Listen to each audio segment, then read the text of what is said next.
আসসালামু আলাইকুম ওরহমতুল্লাহ। গ্রুপের লাইভে আপনাদেরকে স্বাগতম। আজকে আমাদের লাইভ ক্লাস হবে ভার্বের উপরে দ্বিতীয় ক্লাস, অর্থাৎ verb class 2।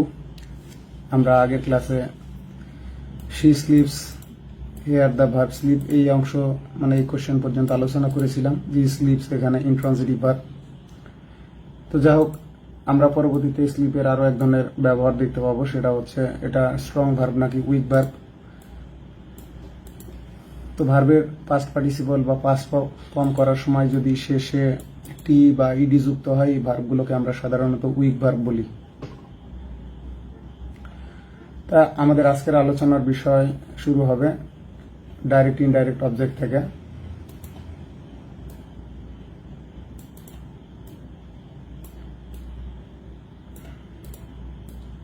Direct and indirect object.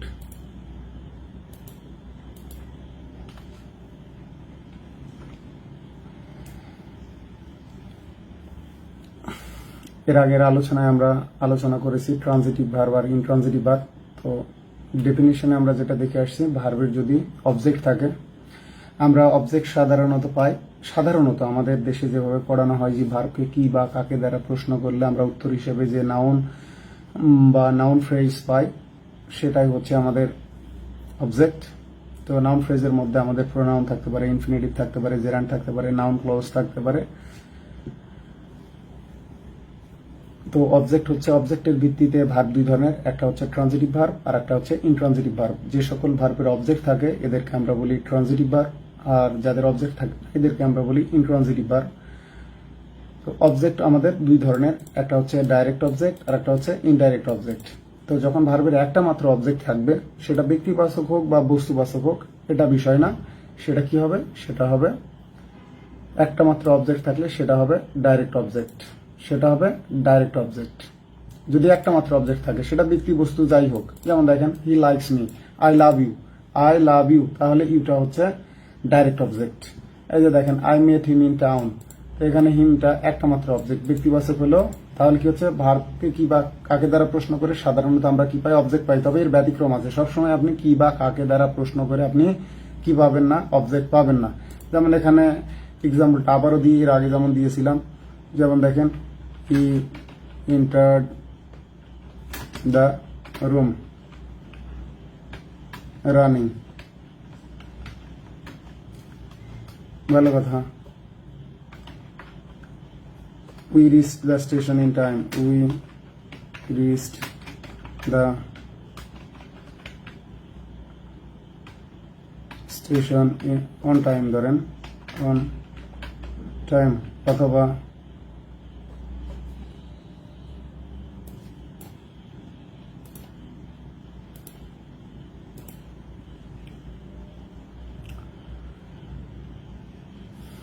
অথবা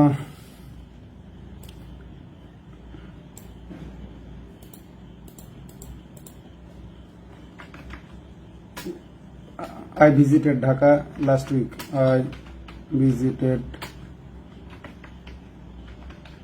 Dhaka last week,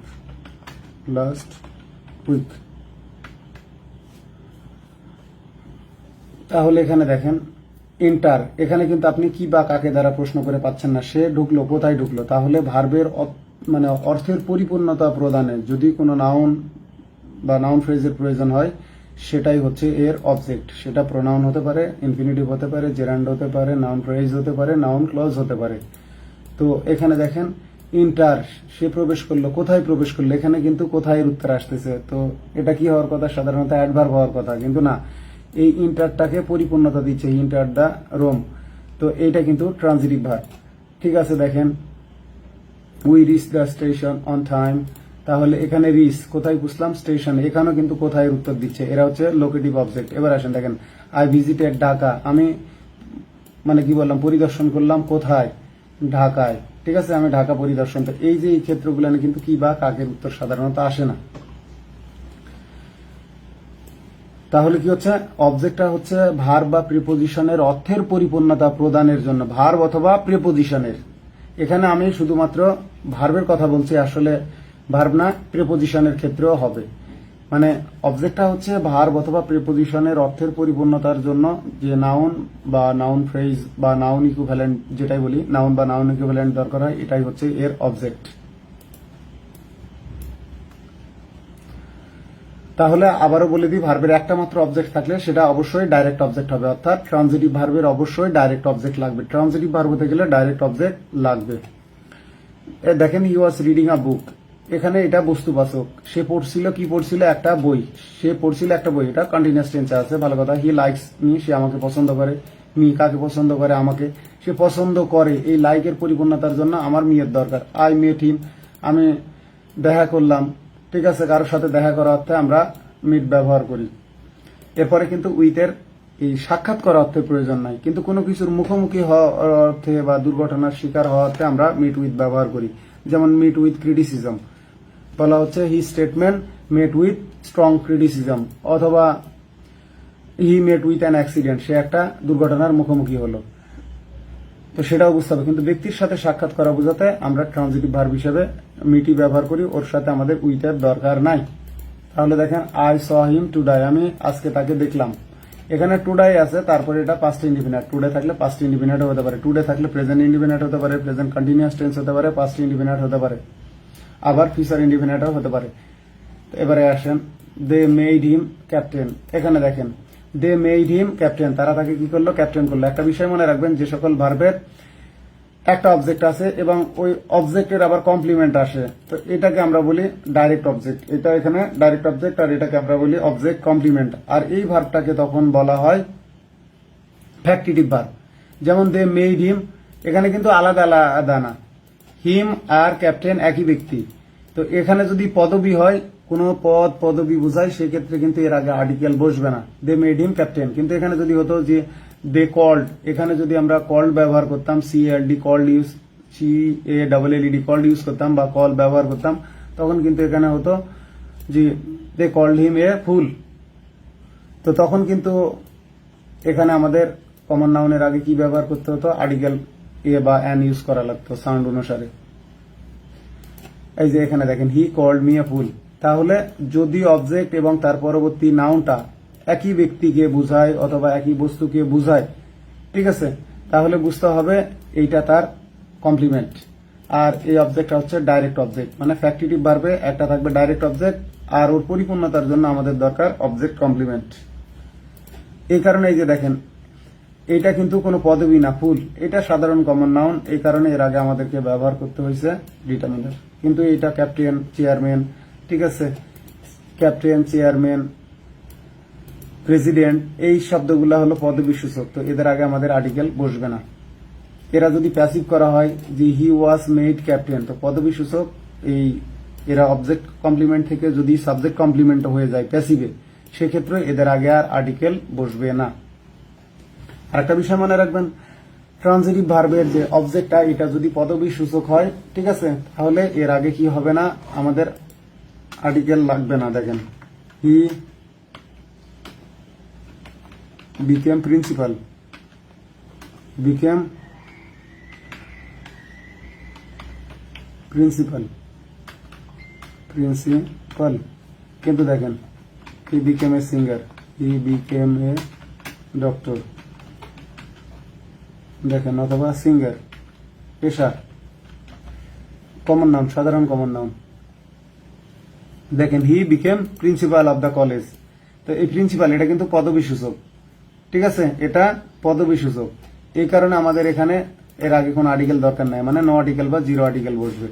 R he became a doctor, এখানে দেখেন, এখানে কিন্তু আমাদের এ লাগলো। এই ট্রানজিটিভ ভার্বের অবজেক্ট হিসেবে এই যে পদবী সূচক কোনো শব্দ বসলে, প্রিন্সিপাল, ক্যাপ্টেন, চেয়ারম্যান, এই জাতীয় শব্দ থাকলে এর আগে আর্টিকেল লাগবে না।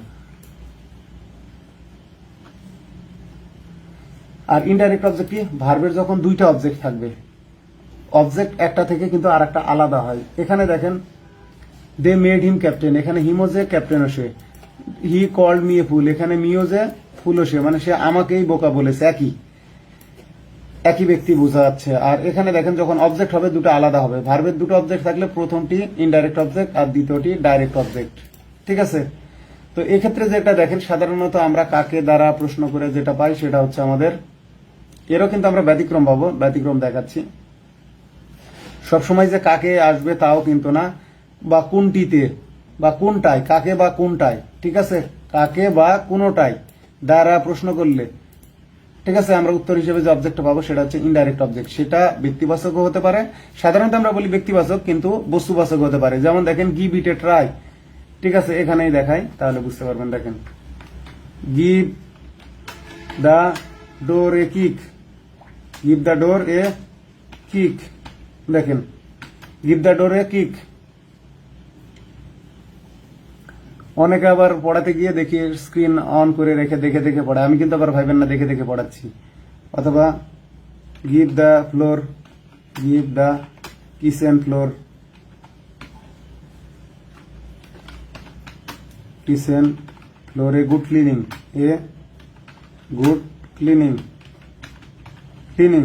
অথবা বলা হচ্ছে এটাতে একটা চেষ্টা করে দেখো, give it a try, give it a try.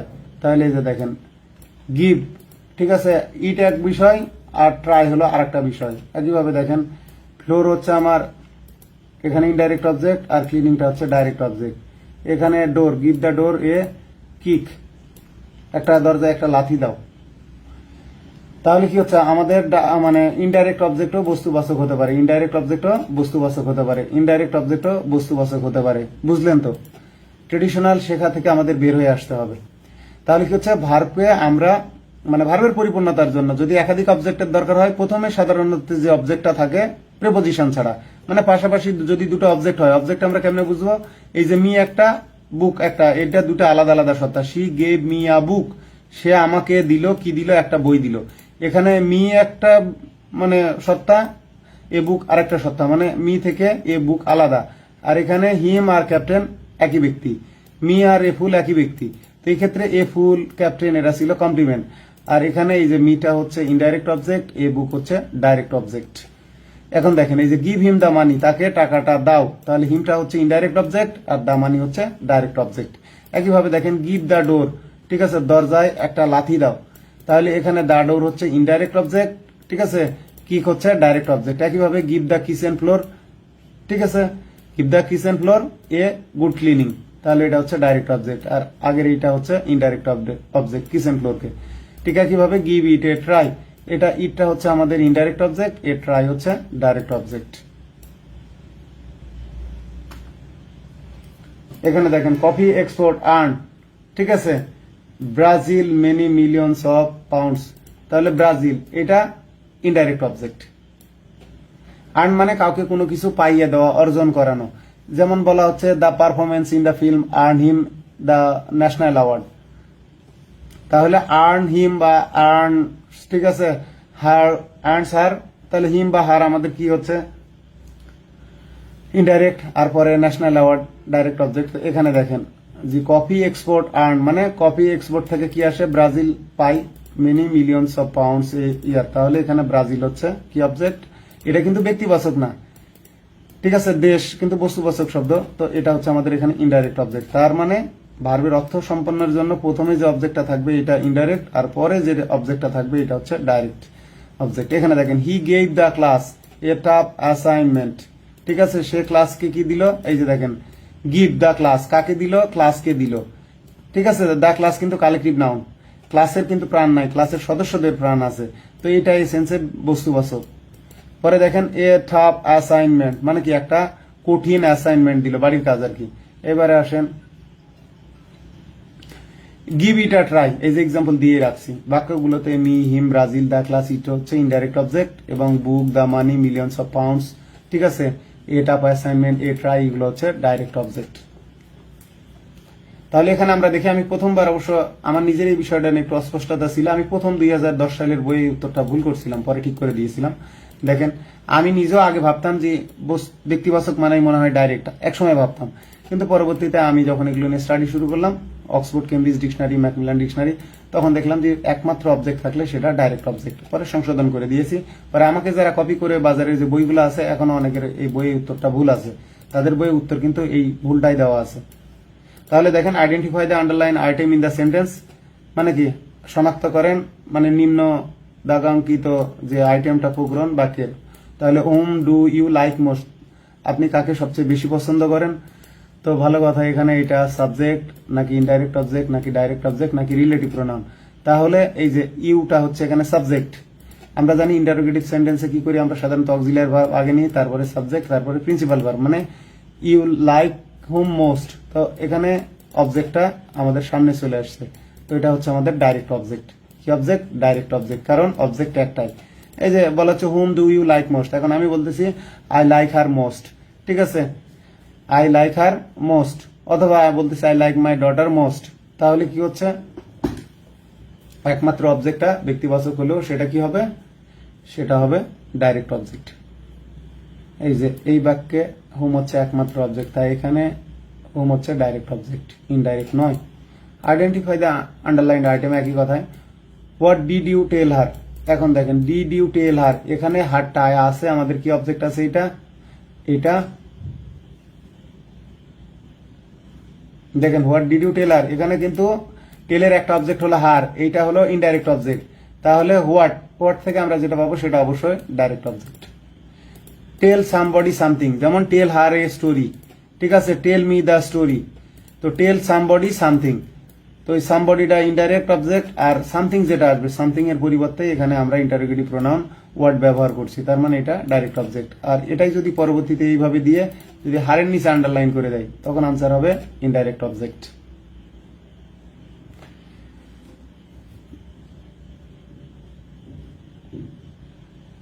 একজন বলছে দুইটা অবজেক্টের মধ্যে ডিরেক্ট অবজেক্টটি সবসময় বস্তুবাচক হবে, আসলে তো এমন না। কেন বস্তুবাচক হবে? এর আগেই তো বললাম, মানে বস্তুবাচক হতে পারে, ব্যক্তিবাচক হতে পারে, এমনই উদাহরণ আসতেই পারে সামনে, আসেও। এখন আমরা ব্যবহার দেখি, use of indirect object and direct object.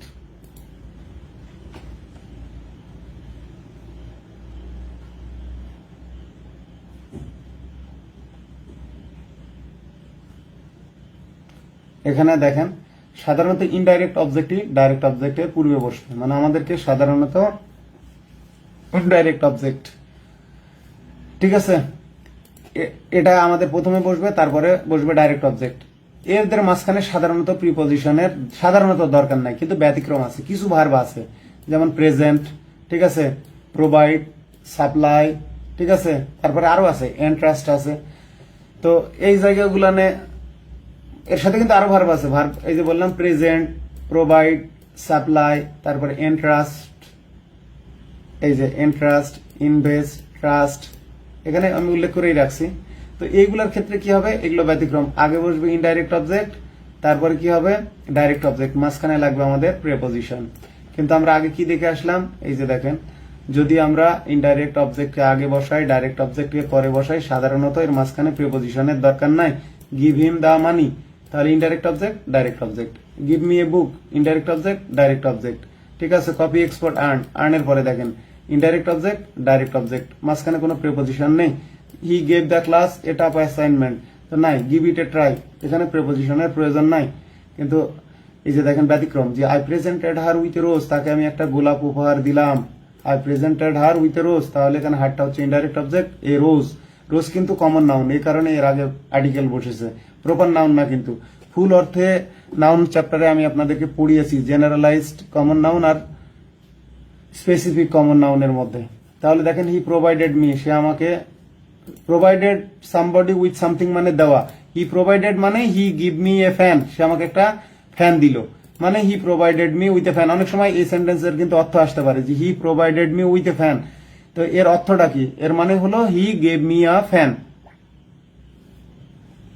এটা ইকুয়াল টু আমরা এইভাবে বলতে পারি, দেখেন এটা মানে হচ্ছে, এটা মানে হি gave me a fan, gave me a fan. তাহলে দেখেন আমরা ওটা মানে এটা অনেক সময় পরীক্ষায় যদি বলি যে এর মিনিংটা কি, এমন প্রশ্ন হতেই পারে।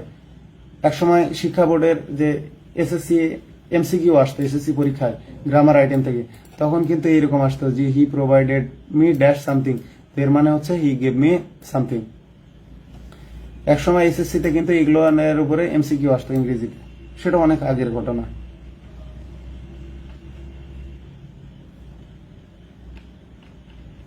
তাহলে দেখেন হি সাপ্লাইড আস উইথ ফুড, সে আমাদেরকে খাবার দিল, ওই সাপ্লাই মানেও তাই, তার মানে he gave us food, he gave us food.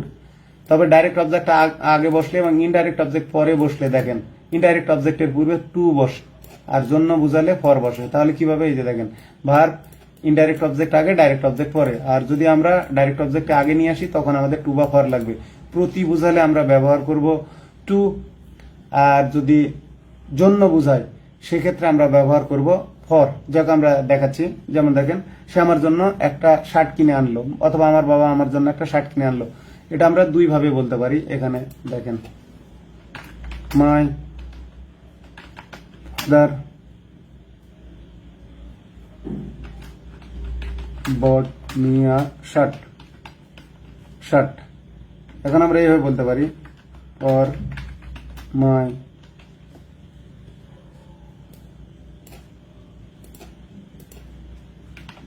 Father bot a shirt for me, মানে আমার জন্য শার্ট কিনে আনছে।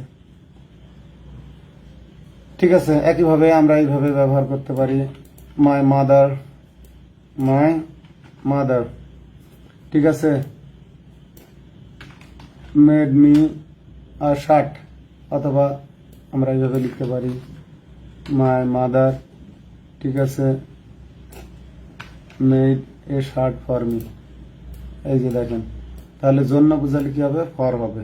আর এখানে দেখেন he gave the class set up assignment, অথবা দেখেন Mrs Waker has return the wallet to its owner. তার মানে কি, যদি আমরা আনি মিসেস ওয়েকার রিটার্ন, ঠিক আছে, ইটস ওনার দ্য ওয়ালেট, তো আমরা এইভাবে ব্যবহার না করে আগে ডাইরেক্ট অবজেক্ট ব্যবহার করি, তারপরে ইনডাইরেক্ট অবজেক্ট ব্যবহার করি, ব্যক্তিবাচক। এই যে মাঝখানে টু ব্যবহার করলাম, মানে এইরকম দেখেন give me the money, give me the money, অথবা আমরা এইভাবে ব্যবহার করতে পারি give the money to me, give the money to me. তো আশা করি এই বিষয়গুলো নিয়ে আপনাদের ডাউট থাকবে না।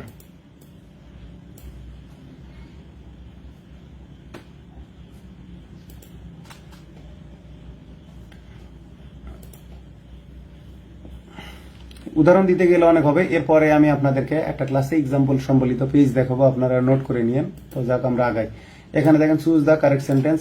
রাজশাহী বিশ্ববিদ্যালয়ে 9-10-এর অ্যাডমিশনে প্রথমবার এমসিকিউ পরীক্ষা হয়েছিল। এবারে আমি অনেক স্টুডেন্টকে পড়িয়েছিলাম এবং অনেকে চান্সও পেয়েছিল এমসিকিউ পরীক্ষা দিয়ে। পরবর্তীতে আবার এই কোশ্চেনটা রিপিট হয়েছে ইউনিটে 18-19-এ। এই যে দেখেন I presented her A flower, আমি তাকে একটা ফুল উপহার দিলাম। তো এখানে আমাদের মিসিং কি আছে, উইথ মিসিং আছে। I presented a flower for her, এটাও ভুল।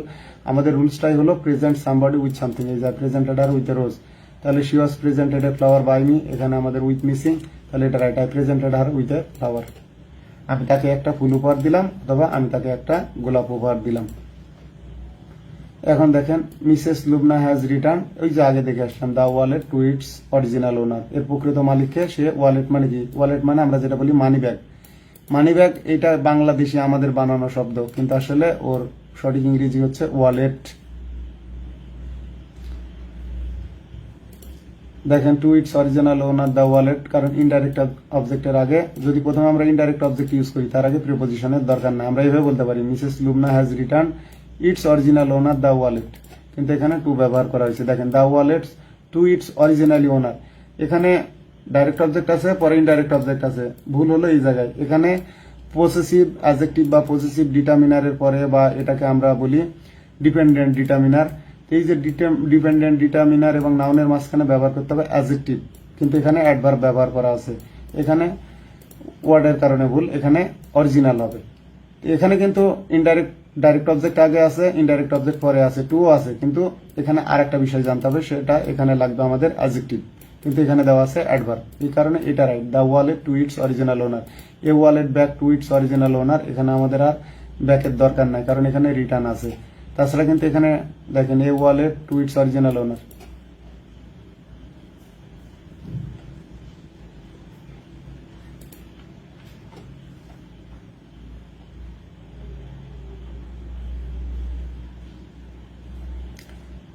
তাহলে দেখেন দা প্রফেসর গেভ, ঢাকা বিশ্ববিদ্যালয় সি ইউনিট 5-6, তারপরে ঢাকা বিশ্ববিদ্যালয় ডি ইউনিট 11। এই কোশ্চেনটা মূলত ক্লিপস্টপেলের কোয়েশ্চেন। ক্লিপস্টপেলের কোয়েশ্চেন দ্য প্রফেসর গেভ বা হি গেভ অথবা শি গেভ এইভাবে আসছে, অপশনগুলো সেম। দেখেন to the class at up assignment, এই জায়গায় ভুল কোনটা, এই জায়গায় টু লাগবে না।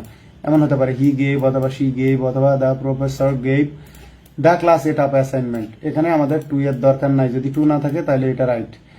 আর যদি আমরা কি করি, ডাইরেক্ট অবজেক্ট এই ক্লাসকে আগে লিখি, ঠিক আছে, তাহলে আমাদের এই যে বললাম এই টু এর দরকার নাই, পরে আমরা ডাইরেক্ট অবজেক্ট লিখতে পারবো।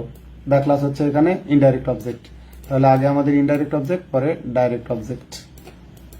এই জায়গায় টু অপ্রয়োজনীয় বা এটা টু এর ব্যবহার ভুল। দেখেন at up assignment for the class, এখানে হবে টু দ্য ক্লাস, তাহলে an assignment up to the class, এই জায়গায় ভুল, এই টাপটা আসবে অ্যাসাইনমেন্টের আগে। এই এখানে দেখেন অ্যাসাইনমেন্ট টাপ, এই টাপটা আসবে হলো এই ডিটারমিনার এবং অ্যাসাইনমেন্ট নাউনের মাঝখানে আসবে এই টাপ, তো এইগুলোও জানতে হবে। দেখেন উই গেভ এ মিল, আমরা কাকে দিলাম, ভিজিটরদের দিলাম, তাহলে এটা আমাদের কি অবজেক্ট, ডাইরেক্ট অবজেক্ট, আমাদের ইনডাইরেক্ট অবজেক্ট লাগবে, তার আগে কোনো প্রিপোজিশন লাগবে না। এ কারণে ফর এখানে ভুল, কারণ যেহেতু আমাদের পরে কি আছে, পরে আছে আমাদের হলো ডাইরেক্ট অবজেক্ট, তাহলে ইনডাইরেক্ট অবজেক্টের আগে প্রিপোজিশন দরকার না, এটা ভুল, এটাও ভুল, ঠিক আছে, এইটাও ভুল। তাহলে এখানে সরাসরি ইনডাইরেক্ট অবজেক্ট বসবে, কারণ এখানে আমাদের ডাইরেক্ট অবজেক্ট আছে যে আমরা পরিদর্শনকারীদের বা অতিথিদের মিল দিলাম, খাবার দিলাম। একইভাবে এই যে রাহাত গেভ এ বুক, তাহলে বোঝা যাচ্ছে এখানে ইনডাইরেক্ট অবজেক্ট লাগবে, তাহলে প্রিপোজিশনের দরকার নাই, প্রিপোজিশনের দরকার নাই, প্রিপোজিশনের দরকার নাই, তাহলে এটা হবে রাহাত গেভ হিজ ফ্রেন্ড এ বুক, রাহাত তার বন্ধুকে একটা বই দিল। রুলটা হচ্ছে এই যে দেখেন সাবজেক্ট ভার্ব ট্রানজিটিভ মানে ভিটি, ইনডাইরেক্ট অবজেক্ট, ডাইরেক্ট অবজেক্ট।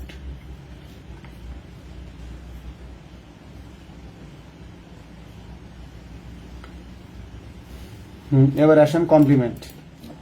কমপ্লিমেন্টের কিন্তু আলোচনা দুই ধরনের, এখানে যে আলোচনাটা আছে এটা ব্রিটিশ ইংলিশ অনুসারে এবং ট্রেডিশনাল গ্রামার অনুসারে। কমপ্লিট মানে যা কমপ্লিট করে দেয়, সেটা ভার্বেরও হতে পারে, প্রিপোজিশনেরও হতে পারে, সেটা অ্যাডজেক্টিভেরও হতে পারে, ঠিক আছে। তো যাক এখানে আমরা মানে কমপ্লিমেন্টের যে আমেরিকান যে ভিউজটা সেটা আলোচনা করবো না, এখানে ব্রিটিশ ইংলিশ অনুসারে আলোচনা করব। পরবর্তীতে আমরা আপনাদেরকে বিস্তারিত এক্সাম্পলস সহকারে কমপ্লিমেন্টের বিস্তারিত আলোচনা ইনশাল্লাহ দেখাবো। তাহলে দেখেন কমপ্লিমেন্টটা কি, কমপ্লিমেন্ট হচ্ছে ভার্বের পরবর্তী অ্যাডজেক্টিভ ফ্রেজ। অ্যাডজেক্টিভ ফ্রেজ কেন বলছি, দেখেন অ্যাডজেক্টিভ যেমন হি ইজ গুড বা হি ইজ অনেস্ট, ভার্ব পরবর্তী অ্যাডজেক্টিভ, তার মানে ধরলাম হি ইজ অনেস্ট। দেখেন হি বিকেম অ্যাংরি, এই যে দেখেন ভার্বের পরবর্তী অ্যাডজেক্টিভ।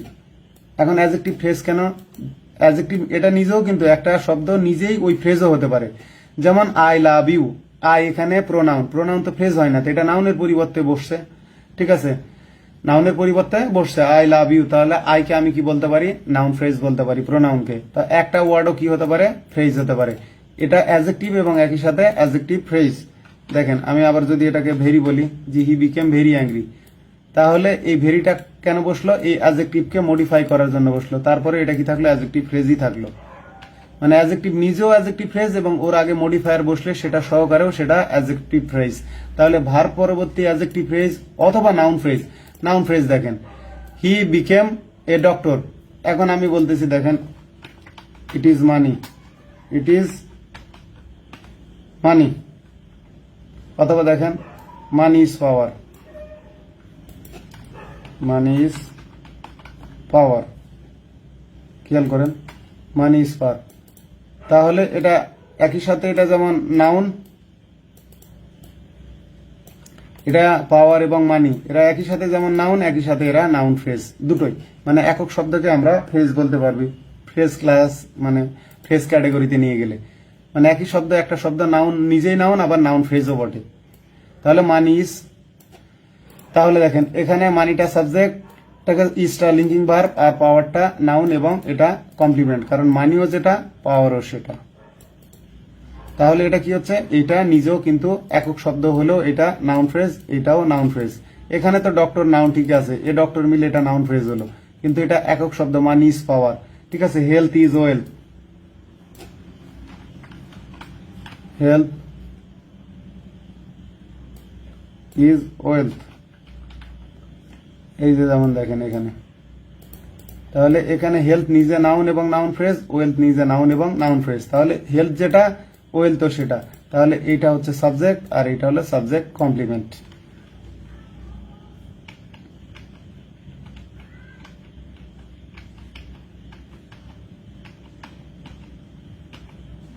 এবার আসি। তাহলে দেখেন ভার্বের পরবর্তী, ঠিক আছে, অ্যাডজেক্টিভ বা অ্যাডজেক্টিভ ফ্রেজ অথবা নাউন ফ্রেজ এবং সাবজেক্ট যদি একই ব্যক্তি বা বস্তুকে বোঝায়, ঠিক আছে, একই ব্যক্তি বা বস্তুকে বোঝায়। ওই যে মানি ইজ পাওয়ার বললাম, হেলথ ইজ ওয়েলথ বললাম, এগুলো বস্তু এবং পরেরটা একই ব্যক্তিকেই বোঝাচ্ছে, অর্থাৎ একে অপরের পরিপূরক হয়।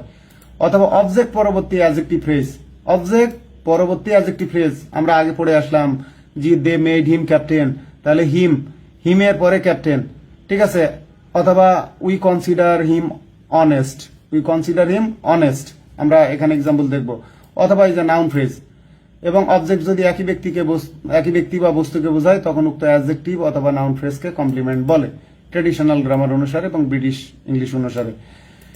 তাহলে দেখেন ইজি মানে exempli gratia, he became a doctor, তাহলে এখানে এই ডক্টরটা হচ্ছে নাউন ফ্রেজ এবং এটা কমপ্লিমেন্ট। হি বিকেম অ্যাংরি, এটা অ্যাডজেক্টিভ এবং অ্যাডজেক্টিভ ফ্রেজ, এটা কমপ্লিমেন্ট, কারণ এখানে হি ওয়াজ a doctor, say, he was A angry, সে, মানে পরস্পরের পরিপূরক। দেখেন দ্য ডিজায়ার ফর পাবলিসিটি মানে কি প্রসারের যে আকাঙ্ক্ষা, এটা পুরাটাই subject. Became his Achilles heel মানে কি তার দুর্বল দিক হয়ে গেল কি প্রচারের আকাঙ্ক্ষা। এই কারণে আমি নিজের প্রচার চাই না, লাথি মেরে মেরে ফলোয়ারদের আউট করে দিই। আর তেলবাজও আমার দরকার নাই, ওই যে বললাম আমি সাইকোপ্যান্টদের একদম চরম অপছন্দ করি, ফ্ল্যাটারার যারা আছে সাইকোপ্যান্ট দরকারও নেই। আবার আমার কট্টর সমালোচকেরও দরকার নেই, এরা কনফিডেন্স ডাউন করে দেয়। তাহলে দেখেন দ্য ডিজায়ার ফর পাবলিসিটি এটা হচ্ছে সাবজেক্ট, আর হিজ অ্যাকিলিস হিল এটা হচ্ছে একই বিষয়, ডিজায়ার ফর পাবলিসিটি এবং তার যে দুর্বল বিষয়। তো এখানে এইটা হচ্ছে আমাদের লিঙ্কিং ভার্ব, মাঝখানে যে ভার্বটা থাকে এই ভার্বটাকে আমরা বলি লিঙ্কিং ভার্ব। তার মানে কি সাবজেক্ট, লিঙ্কিং ভার্ব, অবজেক্ট, ঠিক আছে, sorry complement, subject, linking verb, complement. এখন যদি এটা নাউন হয়, নাউন ফ্রেজ, তাহলে নাউন কমপ্লিমেন্ট, অ্যাডজেক্টিভ হলে অ্যাডজেক্টিভ কমপ্লিমেন্ট, সেটা অ্যাডজেক্টিভও হতে পারে, অ্যাডজেক্টিভ ফ্রেজও হতে পারে।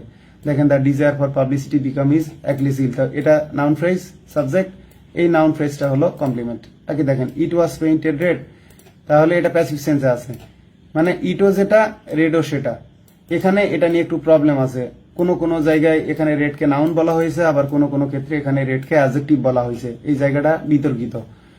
দেখেন আই পেইন্টেড ইট রেড, ঠিক আছে, আই পেইন্টেড ইট রেড, তাহলে এখানে দেখেন ইট ওয়াজ পেইন্টেড রেড, তাহলে এখানে কিন্তু এই রেডটা হচ্ছে সাবজেক্ট কমপ্লিমেন্ট, মানে এখানে ইটটা সাবজেক্ট, রেডটা কমপ্লিমেন্ট। তো মাঝখানে এটা প্যাসিভ হলেও লিঙ্কিং ভার্ব, যেমন উই কনসিডার হিম অনেস্ট আর হি ওয়াজ কনসিডার্ড অনেস্ট, বিষয়গুলো ওই রকম দেখাচ্ছি এখানে। দেখেন উই কনসিডার্ড হিম অনেস্ট, আমরা তাকে সৎ মনে করি। অথবা দেখেন হি ওয়াজ কনসিডার্ড অনেস্ট, তাহলে এইটা দেখেন হিম ও যে অনেস্ট সে, এখানে এই অ্যাডজেক্টিভ কমপ্লিমেন্টটা হচ্ছে অবজেক্ট কমপ্লিমেন্ট, আর হি ওয়াজ কনসিডার্ড অনেস্ট, ঠিক আছে, এটা তখন প্যাসিভ করলে, মানে প্যাসিভ করে কি হয়ে গেল, এইটা লিঙ্কিং ভার্ব হয়ে গেল, আর এটা তখন সাবজেক্ট হয়ে গেল, আর এটা হয়ে গেল সাবজেক্ট কমপ্লিমেন্ট, মানে এখানে হি ওয়াজ এ অনেস্ট সে, তাহলে কি হচ্ছে সাবজেক্ট, লিঙ্কিং ভার্ব আর হলো কমপ্লিমেন্ট।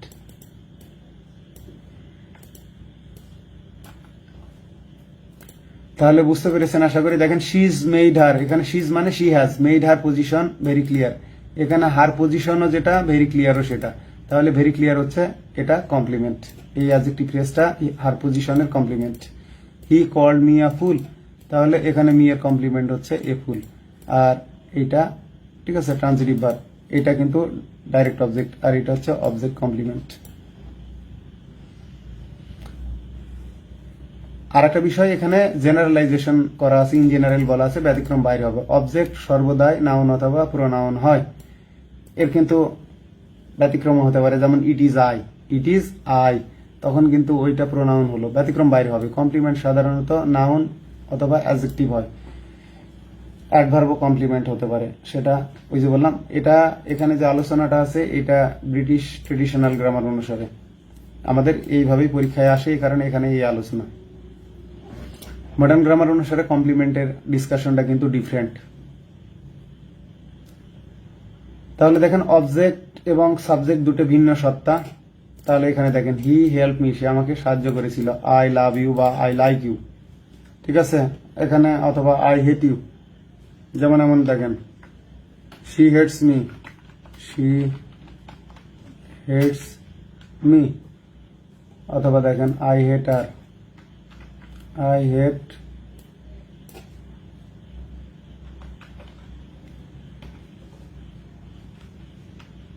তাহলে এখানে হেট করতে হবে আই হেট হার। তাহলে এখানে দেখেন এখানে হি আর মি আলাদা, তাহলে বোঝাই যাচ্ছে এটা ভার্ব, মানে এটা সাবজেক্ট, এটা ভার্ব, এটা অবজেক্ট। আই লাভ ইউ, আমি তোমাকে ভালোবাসি, আই আলাদা ইউ আলাদা। আই হেট হার, ঠিক আছে আমি তাকে ঘৃণা করি, এখানে আই আলাদা, ঠিক আছে হার আলাদা। তার মানে অবজেক্ট এবং সাবজেক্ট দুটা ভিন্ন সত্তা। আর সাবজেক্ট এবং সাবজেক্ট কমপ্লিমেন্ট এবং দুই অবজেক্ট এবং অবজেক্ট কমপ্লিমেন্ট একই সত্তায়। দেখেন হি ইজ আ ফুল, এখানে হিও যে এ ফুলও সে। হানি টেস্ট সুইট, এখানে হানিও যেটা সুইটও সেটা। I called him a fool, তাহলে এখানে হিমো যেটা এ ফুলও সেটা। উই মেড হিম ক্যাপ্টেন, এখানে হিমো যে ক্যাপ্টেনও সে। প্যাসিভ করি দেখেন হি ওয়াজ কল্ড এ ফুল, তাহলে হিও যে এ ফুলও সে। তাহলে হি ওয়াজ মেড ক্যাপ্টেন, হিও যে ক্যাপ্টেনও সে। তাহলে আমরা বুঝতে পারলাম সাবজেক্ট এবং সাবজেক্ট কমপ্লিমেন্ট, অবজেক্ট এবং অবজেক্ট কমপ্লিমেন্ট কি হচ্ছে একই সত্তা। এগুলোর কিন্তু আবার পরে ব্যাকআপ ডিসকাশন থাকবে, যেগুলো মাস্টার বইয়ের বাইরের আলোচনা, আমি প্রায় কিন্তু আলোচনা করে থাকি সেইভাবে। তাহলে দেখেন Shakespeare is a play right, Shakespeare একজন নাট্যকার। প্লে মানে নাটক আর রাইট মানে লেখক, ঠিক আছে রাইট মানে রাইটার। তাহলে হেয়ার প্লে রাইট মানে নাট্যকার ইজ ইউজড অ্যাজ কি হিসাবে ব্যবহার হয়েছে, তাহলে অবজেক্ট সাবজেক্ট অ্যাডভার্ব কমপ্লিমেন্ট। তাহলে দেখেন শেক্সপিয়ার এটা সাবজেক্ট, তাহলে এ প্লে রাইট, এই এখানে এ প্লে রাইটটা ব্যবহার হয়েছে কমপ্লিমেন্ট হিসেবে, কি হিসেবে কমপ্লিমেন্ট হিসেবে। দেখেন শি বিকাম আ পলিটিশিয়ান, উচ্চারণ কিন্তু হবে পলিটিশন, CIAN এর উচ্চারণ হয় হলো শন, পলিটিশন, পলিটিশন, পি এর উচ্চারণ অনেকটা ফয়ের মতো, politician, politician. He became a politician, he became a এর উচ্চারণ became a politician, he became a politician. Here politician এটা মানে তাহলে কি হবে কমপ্লিমেন্ট হবে। প্রথমটা আসছে অর্থ মন্ত্রণালয়ের প্রশাসনিক কর্মকর্তা পদে পরীক্ষা 4 সালে, আর পরেরটা আসছে স্বাস্থ্য মন্ত্রণালয়ের সহকারী প্রকৌশলী সিভিলে 17-তে। তো এই প্রশ্নগুলো রিপিট হয় এবং অনেক সময় রুলসের সিমিলারিটি থাকে। দেখেন it is difficult to pass this admission test, এই ভর্তি পরীক্ষা পাশ করা খুব কঠিন। তাহলে ডিফিকাল্টটা কি, এটা অ্যাডজেক্টিভ হলো এখানে ইটের কমপ্লিমেন্ট এইটা। তাহলে এখানে দুটো দেখেন, এক হলো অ্যাডজেক্টিভ আছে, দুই হলো কমপ্লিমেন্ট আছে। তাহলে আমাদের জন্য মোস্ট অ্যাপ্রোপ্রিয়েটটা হচ্ছে কমপ্লিমেন্ট, মানে adjective functions as complement. Adjective ব্যবহৃত হয়েছে কি হিসেবে, কমপ্লিমেন্ট হিসেবে। মানে ওয়ার্ড ক্লাস থেকে চলে গেছে, এরা হলো সিনট্যাকটিক মানে ইউনিটে চলে গেছে।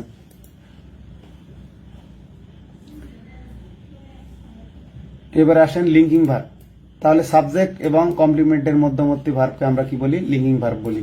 সেক্ষেত্রে লিঙ্কিং ভার্ব হিসেবে টু বি ভার্ব হতে পারে, বিকাম হতে পারে, লুক হতে পারে, সিম হতে পারে, remain, appear, make, run, go.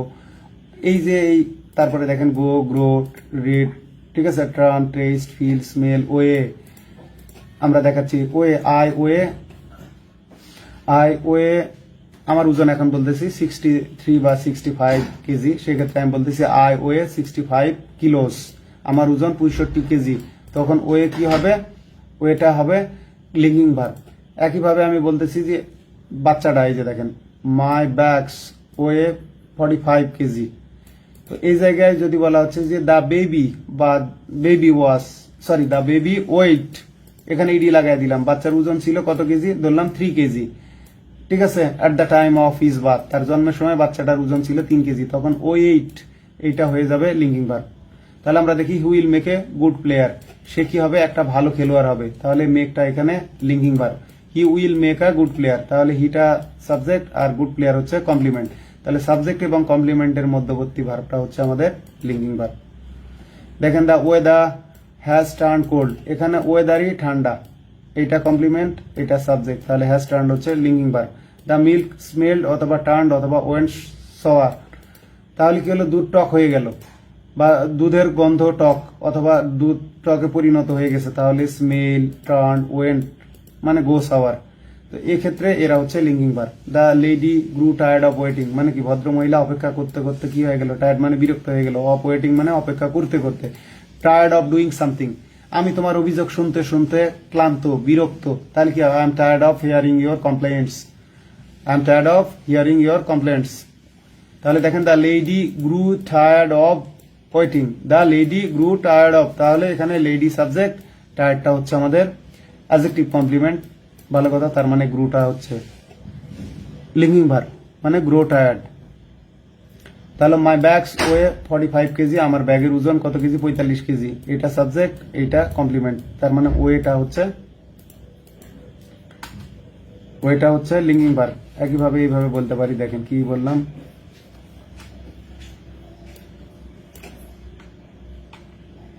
I way আমার ওজনই বলতেছি, ধরেন 65 কিলোজ,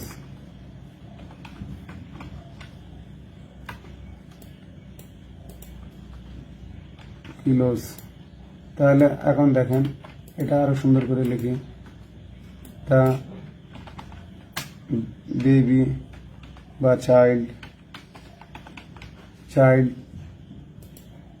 ওয়েট, জন্মের সময় বাচ্চারা সাধারণত 3 কেজির আশেপাশে থাকে বা 3 কেজির কম থাকে, 2 কেজি 700 গ্রাম 800 গ্রাম হয়, তবে 3 কেজি স্ট্যান্ডার্ড ওয়েট।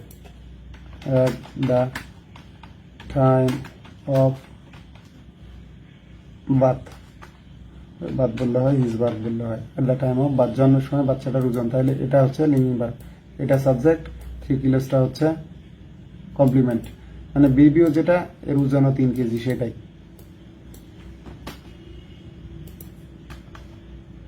একইভাবে দেখেন এ মিটারও যেটা 39, ঠিক আছে, 39.38 ইঞ্চিস, তাহলে এ মিটার সাবজেক্ট আর এটা হচ্ছে কমপ্লিমেন্ট, মাঝে ইকুয়ালটা, ঠিক আছে, ইকুয়ালস, এটা হচ্ছে লিঙ্কিং ভার্ব। ইকুয়াল মানে কি 1 মিটার সমান হওয়া কত, 39.38 ইঞ্চিস মানে 39.38 inch. His explanation sound reasonable to me, তার মানে কি তার ব্যাখ্যা আমার কাছে যৌক্তিক মনে হলো বা যুক্তিযুক্ত মনে হলো। তাহলে এই যেমন ইট সাউন্ডস গুড, আমরা এইভাবে বলতে পারি, যেটা শুনতে ভালো লাগে, ইট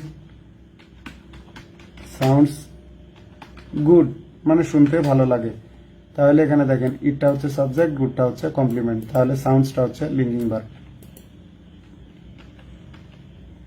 দেখেন I feel sorry for him, তার জন্য আমি দুঃখিত, ভালো কথা, আই ফিল সরি।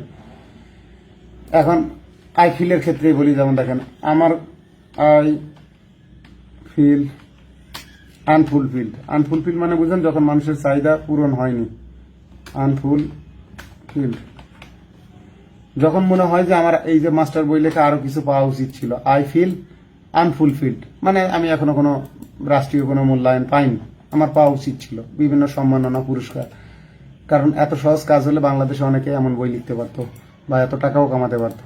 তো যাক দেখেন আই ফিল আনফুলফিল্ড, অথবা আমার যদি মনে হয় আমার সব পাওয়া হয়ে গেছে, তাহলে আই ফিল ফুলফিল্ড, তাহলে এটা কমপ্লিমেন্ট, অ্যাডজেক্টিভ কমপ্লিমেন্ট, এটা সাবজেক্ট, তাহলে ফিলটা কি লিঙ্কিং ভার্ব।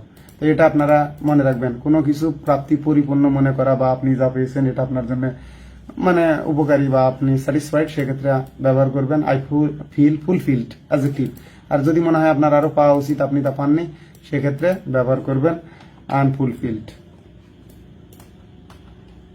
তাহলে টু বি ভার্বকে বাদ দিয়ে অন্য কোনো ভার্ব, দেখেন লিঙ্কিং ভার্ব হতে গেলে টু বি ভার্বের সমকক্ষ হতে হবে এবং তার পরবর্তী পদটি অবশ্যই অ্যাডজেক্টিভ হতে হবে এবং অ্যাডজেক্টিভের কাজ করতে হবে। এখানে দেখেন হানি টেস্ট সুইট মানে মধু স্বাদে মিষ্টি মানে honey sweet, the dog went mad মানে দ্য ডগ ওয়াজ ম্যাড, তাহলে এটা এর সমতুল্য, পরে যে অ্যাডজেক্টিভ। এখানে আমরা দেখি হি বিকেম আ পলিটিশিয়ান, এখানে বিকেম কি ভার্ব, লিঙ্কিং ভার্ব। এর আগে আমরা কি দেখে আসলাম, এই যে এখানে দেখেন হি বিকেম আ পলিটিশিয়ান, এখানে পলিটিশিয়ান কি ছিল, কমপ্লিমেন্ট।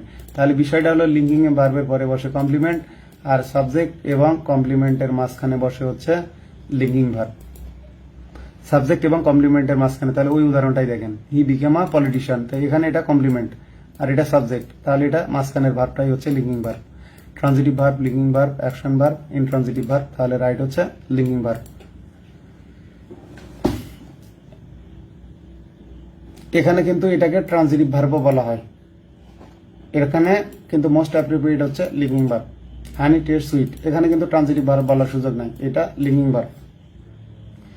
এটা ইন্ট্রানজিটিভও না, আবার এটা নন ফাইনাইটও না, কারণ এটা তো ফাইনাইট ভার্ব। ফাইনাইট ভার্বের সাথে এস বাই এস যুক্ত হয়।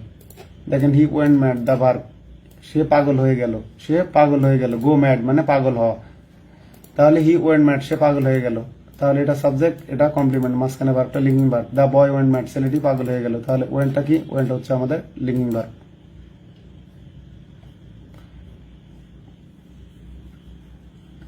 কপিলেটিভ ভার্ব অনেকটা এটা আপনার ইয়ের মতোই, এটাও এক ধরনের লিঙ্কিং ভার্ব। এই কপিলেটিভ ভার্বগুলো এক ধরনের লিঙ্কিং ভার্ব, মনে রাখবেন। কপিলেটিভ ভার্বগুলো এবং এই যে ইনকোয়েটিভ ভার্বগুলো এটাও এক ধরনের লিঙ্কিং ভার্ব।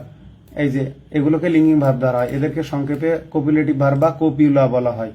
যে সকল ইন্ট্রানজিটিভ ভার্বের পরে অ্যাডজেক্টিভ বসে আলাদা অর্থ প্রকাশ করে তাদেরকে কপিলেটিভ ভার্ব বা কপিউলা, কপিউলেটিভ বা কপিউলা ভার্ব, কপিউলা বলে সংক্ষেপে, কপিলেটিভ ভার্ব বা কপিউলা বলে, কপিউলা বা কপিলেটিভ ভার্ব বলে। তো এটা মাথায় রাখবেন আপনারা। অনেক সময় পরীক্ষায় কপিলেটিভ না অপশনে কপিউলা দিয়ে রাখছে, তখন আরেক ঝামেলা। তো এগুলোকে লিঙ্কিং ভার্ব ধরা হয়, যেমন গো অর্থ যা, কিন্তু গো ম্যাড অর্থ পাগল হয়ে যা। দ্য ডগ ওয়েন্ট ম্যাড, কাম অর্থ আসা, কিন্তু কাম ট্রু মানে সত্য হওয়া। মাই ড্রিমস কেম ট্রু, আমার স্বপ্নগুলো কি হলো? সত্যি হলো। তো মাই ড্রিমস যেগুলো, ঠিক আছে, আমার স্বপ্নই সত্যি হয়েছে। এখানে এটা লিঙ্কিং ভার্ব বা কপিউলা। দেখেন what kind of verb in the word went in the sentence the dog went mad, তাহলে এটা কি ভার্ব? লিঙ্কিং ভার্ব হয়, আবার কপিলেটিভ ভার্ব হয় বা কপিউলাও হয়। ইনকোয়েটিভ ভার্ব, এই ভার্বটার একটা মজার বিষয় হচ্ছে এই ভার্বগুলো সাধারণত কোনো অবস্থার মানে ট্রেডিশনাল গ্রামার অনুসারে, মডার্নে কিন্তু এর চেঞ্জ আছে। ইনকোয়েটিভ ভার্ব কিন্তু সামথিং ডিফারেন্ট। এই যে বললাম, আমি এখন মাস্টার বই থেকে আপনাদেরকে পড়িয়ে যাচ্ছি, পরবর্তীতে প্রত্যেকটার আবার আলাদা আলাদা মানে আলোচনাগুলোর জন্য আলাদা ক্লাস রাখবো, তাহলে আপনাদেরও বুঝতে সুবিধা হবে। এর মধ্যে আর ওটা ঢোকাচ্ছি না। তাহলে দেখেন, যে ভার্ব দ্বারা কোনো অবস্থার সূচনা, বিকাশ, পরিণতি ব্যক্ত করে ইনকোয়েটিভ ভার্ব বলে। এই ভার্বগুলো এই যে দেখেন, এরা এদের পরে অ্যাডজেক্টিভ নাই, তার মানে এরা তখন লিঙ্কিং ভার্ব হয়ে যায়। এগুলো লিঙ্কিং ভার্ব ধরা হয়। যেমন হি গট টায়ার্ড, ঠিক আছে, এর আগে আমরা দেখে আসলাম হি গ্রু টায়ার্ড, ওই একই। এখানে আমি গটও ব্যবহার করতে পারি, আবার গ্রুও ব্যবহার করতে পারি। যেমন আমরা আগে দেখলাম he the lady grew tired of waiting, এই যে দেখেন the lady grew tired of waiting, ঠিক একই। তাহলে হি গট টায়ার্ড, সে ক্লান্ত হলো, ঠিক আছে। আর গ্রু টায়ার্ড মানে বিরক্ত হওয়া। He became rich overnight, overnight এখানে কিন্তু অ্যাডভার্ব, সে রাতারাতি কি হলো? ধনী হলো। হি বিকেম রিচ ওভারনাইট, এখানে যদি অনেক সময় এর নিচে আন্ডারলাইন আসে যে হি বিকেম রিচ ওভারনাইট, এখানে ওভারনাইট কোন পার্ট অফ পিস, এটা কিন্তু অ্যাডভার্ব, সময় বোঝাচ্ছে। হিজ ড্রিম কেম ট্রু, তার স্বপ্ন কি হলো? সত্য হলো। তাহলে এটা অবস্থার পরিবর্তন, তার স্বপ্ন আগে স্বপ্ন ছিল, পরে সত্য হয়েছে। দেখেন হি সুন ফেল আসলিপ, সে খুব শীঘ্রই ঘুমিয়ে পড়লো। তাহলে ফল মানে পড়ে যাওয়া, কিন্তু ফল আসলিপ মানে ঘুমিয়ে যাওয়া। একইভাবে ইয়েস ফলে নীল, সে অসুস্থ হয়ে পড়লো। এরা হচ্ছে আমাদের ইনকোয়েটিভ ভার্ব। তারপর দেখেন হি গ্রু টায়ার্ড অফ ওয়েটিং, এখানে উদাহরণ আনছি। হি গট টায়ার্ড মানে সে ক্লান্ত হলো, আর he grew tired of waiting মানে সে বিরক্ত হলো। গট টায়ার্ড মানে বিরক্ত হওয়া, আর grew tired of doing something মানে বিরক্ত হওয়া। ক্লান্ত আর বিরক্ত, এই দুটার ডিফারেন্স মাথায় রাখতে হবে। আগে আমরা দেখে আসলাম the milk has turned sour, এই যে এখানে দেখে আসছি the milk smell turned went shower.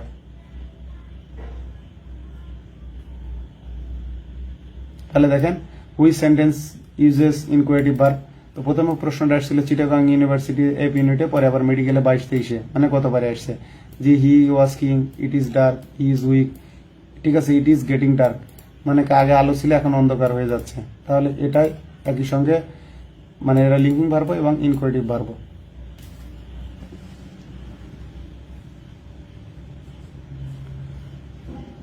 এবার আসেন ফ্যাক্টিটিভ ভার্ব। যখন কোনো ট্রানজিটিভ ভার্বের দেখেন একটা অবজেক্ট থাকবে, সেটা কি থাকবে? ডাইরেক্ট অবজেক্ট থাকবে, কিন্তু ওইটা দ্বারা অর্থ পরিপূর্ণ হবে না। তো পরিপূর্ণতার জন্য আমাদের কি দরকার হবে? অতিরিক্ত একটা নাউন বা নাউন ফ্রেজ অথবা অ্যাডজেক্টিভের দরকার হবে। কি বললাম? নাউন, নাউন ফ্রেজ অথবা অ্যাডজেক্টিভ। তার মানে বোঝা যাচ্ছে যে আমাদের কমপ্লিমেন্ট দরকার হবে। কমপ্লিমেন্ট কি হতে পারে? কমপ্লিমেন্ট নাউনও হতে পারে, আবার অ্যাডজেক্টিভও হতে পারে। তাহলে এখানে যেটা বলা আছে, যখন কোনো ট্রানজিটিভ ভার্বের অতিরিক্ত ওয়ার্ডের সাহায্য ছাড়া তার ডাইরেক্ট অবজেক্টিভ, ঠিক আছে, দেখেন অবজেক্টিভ দ্বারা কি করতে পারবে না? পূর্ণ অর্থ প্রকাশ করতে পারবে না, তাকে ফ্যাক্টিটিভ ভার্ব বলে। মানে আমাদের অতিরিক্ত একটা কি লাগবে? ওয়ার্ড লাগবে। এখন অর্থ সম্পন্ন করতে অতিরিক্ত যে ওয়ার্ড প্রয়োজন হয় তাকেই বলে ফ্যাক্টিটিভ অবজেক্ট বা অবজেক্ট কমপ্লিমেন্ট। যেমন এখানে কি আছে দেখেন, আই, উই, শি যেটাই হোক, কল যেটাই হোক, হিম অথবা মি হোক, এ ফুল লায়ার। তো সে আমাকে বলল বা তারা আমাকে বলল, কি বলল এখানেতে কিন্তু অর্থ সম্পন্ন হয় না।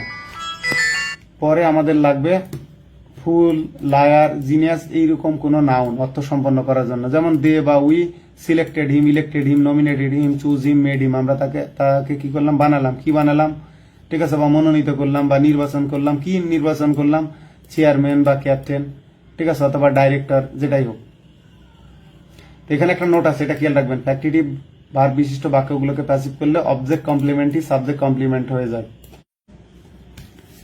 এখানে দেখেন we call him a genius, এটা কিন্তু এ জিনিয়াসটা হলো এখানে অবজেক্ট কমপ্লিমেন্ট, কিন্তু he is called a genius, তখন এটা হয়ে গেল সাবজেক্ট কমপ্লিমেন্ট। আর মাঝখানে ইজ কল্ড, মানে ফ্যাক্টিটিভ ভার্বগুলোকে প্যাসিভ করলে এরা লিঙ্কিং ভার্ব হয়ে যায়।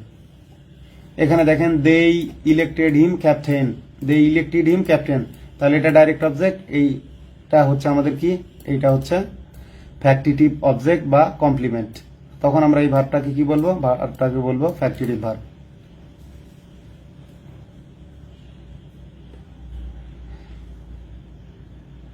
কগনেট ভার্বটা কি? কগনেট ভার্ব হলো যে সকল এই যে ইনট্রানজিটিভ ভার্বগুলোই ওই ভার্বেরই নাউন ফর্মটাকে কি করবে? অবজেক্ট হিসেবে গ্রহণ করে এরা ট্রানজিটিভ হয়ে যায়।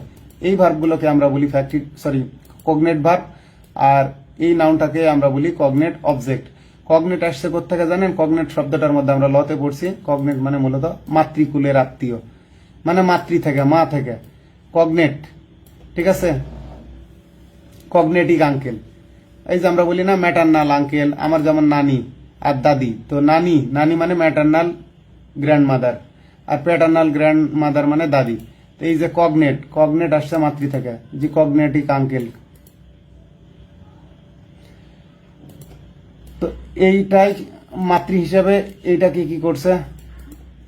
অবজেক্ট তৈরি করছে। যেমন I dreamed a wonderful dream, আমি একটা কি করলাম?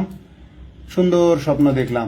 তো ড্রিম কি ভার্ব? Intransitive verb. তো এটারই আবার মানে নাউন ফর্ম হিসেবে বসে এটা অবজেক্ট হিসেবে কাজ করলো, তখন এই অবজেক্টকে আমরা বলি কগনেট অবজেক্ট। এখানে এই যে দেখেন কগনেট অবজেক্ট, কোনো ইনট্রানজিটিভ ভার্ব তারই নাউন ফর্ম অথবা সমজাতীয় কোনো নাউনকে, নাউন ফর্মও হতে পারে আবার সমজাতীয় নাউন। যেমন ওয়াক মানে হাঁটা, কিন্তু সমজাতীয় নাউনটা কি? ওয়ে, জি হি ওয়াকড এ লং ওয়ে। এখানে দেখেন লাইফ মানে এটাকে কিন্তু নাউন ফর্ম নিয়েছে, লাইফ মানে সমজাতীয় নাউন, ঠিক আছে। লিভ মানে জীবনযাপন করা, আই লিভ থেকে লাইফ। তেমনি ওয়াক মানে হাঁটা আর ওয়ে মানে পথ, তো আমরা হাঁটি কোথায়? পথেই হাঁটি। জি he walk a long way, তো ওয়েটা কি হবে? তখন কগনেট অবজেক্ট হবে। তাহলে দেখেন কোনো ইনট্রানজিটিভ ভার্বই তারই নাউন ফর্ম অথবা সমজাতীয় কোনো নাউনকে অবজেক্ট রূপে গ্রহণ করলে তাকে কগনেট ভার্ব বলে, আর অবজেক্টটিকে বলা হয় কগনেট অবজেক্ট, ঠিক আছে। এখানে দেখেন which of the following is an example of cognate object. তাহলে হি কল্ড মি এ ফুল, এটা ডাইরেক্ট অবজেক্ট, এটা হচ্ছে factitive object. He teaches us English, তাই এটা ইনডাইরেক্ট অবজেক্ট, এটা direct object. I know him to be a coward, ঠিক আছে, এটা অবজেক্ট, এটা কমপ্লিমেন্ট। এবার দেখেন রানী স্যাং এ সং, তাহলে সিং এর সমজাতীয় নাউন, এই যে সমজাতীয় কোনো নাউন, সিং মানে গান গাওয়া আর সং মানে হচ্ছে গান। আশা করি বুঝতে পারছেন। তাহলে এইটা হবে কগনেট অবজেক্ট আর এটা হচ্ছে কগনেট ভার্ব। দেখেন হি রানের সমজাতীয় নাউনটা কি হচ্ছে? রেইস। রান মানে দৌড়ানো, আর ইউএন, রান, তাহলে রান থেকে রেস। তো এটা হচ্ছে সমজাতীয় নাউন, মানে নাউন নিজের নাউন ফর্ম। এখানে দেখেন এরই নাউন ফর্মটা হচ্ছে এইটা, আর এখানে হলো সমজাতীয় নাউন রেস, তারপরে সং। তো এই ক্ষেত্রে এরা হচ্ছে কগনেট ভার্ব আর এরা হচ্ছে কগনেট অবজেক্ট। এবার আসেন গ্রুপ ভার্ব। এই জায়গাটা নিয়ে আমার একটু ডাউট আছে। আমেরিকান ইংলিশে কিন্তু এই গ্রুপ ভার্বগুলোকে ভার্বাল ইডিয়মও বলা হয়, এই জন্য এই উত্তরটা নিয়ে আমার ডাউট আছে। অপশন এই ভার্বাল ইডিয়ম, পরে ফ্রেজাল ভার্ব, এই দুটোই কিন্তু রাইট। তো তাহলে দেখেন কোনো ভার্বের পরে প্রিপোজিশন বসে ট্রানজিটিভ ভার্ব হয়ে ভিন্ন অর্থ প্রকাশ করলে তাকে phrasal verb, verbal idiom, prepositional verb, group verb বলে। এগুলোর আলাদা আলাদা আলোচনা আমি পরে একটা আলাদা ক্লাসে ভার্ব শেষ করার আগে ইনশাল্লাহ দেখাবো। এর মধ্যে তফাৎ আছে কিন্তু phrasal verb, verbal idiom, prepositional verb, group verb আমরা যতই বলি এক, কিন্তু এদের মধ্যে ডিফারেন্স আছে, ডিফারেন্সগুলো দেখাবো। গ্রুপ ভার্বের পরের অবজেক্টিভ নাউন প্রোনাউন বসলে তার ট্রানজিটিভ ভার্ব। তার মানে গ্রুপ ভার্বের পরে যদি আমরা এই যে দেখেন she tax after her mother, এটা অবজেক্ট বসছে এই যে প্রিপোজিশনের পরে, তখন এটা হয়ে গেছে transitive verb.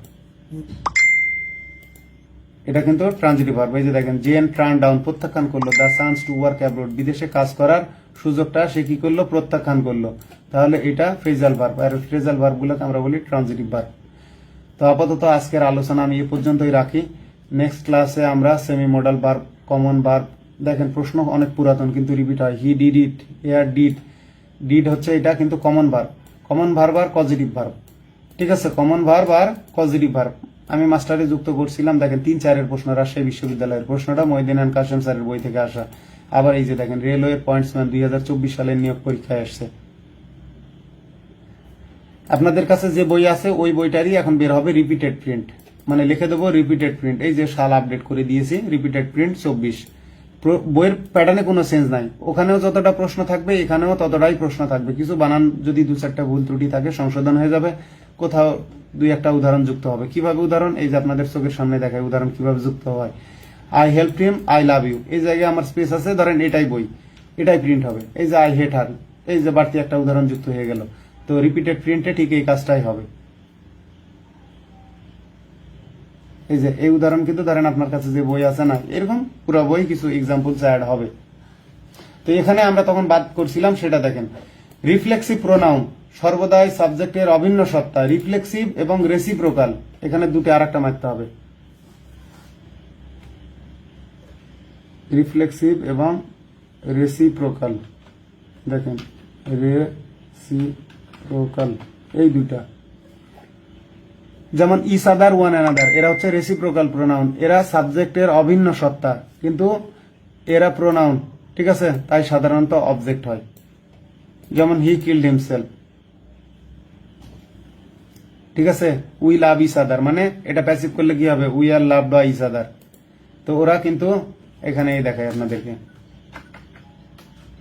We love each other, love is other, we love each other, তাহলে উইও যা, ঠিক আছে, ইচ আদারও তা। উই আর ইচ আদার একই সত্তা কিন্তু এরা প্রোনাউন, প্রোনাউন হওয়ার কারণে এরা অবজেক্ট, প্রোনাউন হওয়ার কারণে এরা অবজেক্ট।